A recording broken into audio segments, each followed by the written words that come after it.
বেলডাঙ্গা থানার ভাবদা এলাকার শঙ্করপাড়া এলাকার ঘটনা।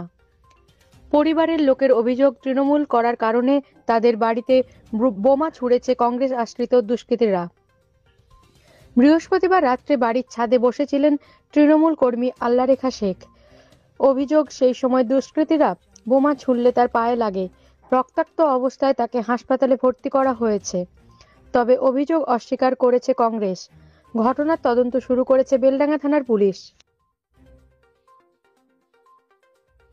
ওই কি করছিল তখন বাড়িতে?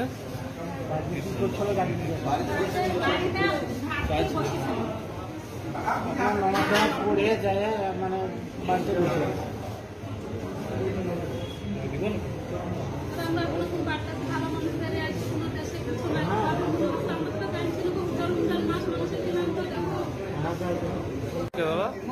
দাদা কে মারলো আপনাকে?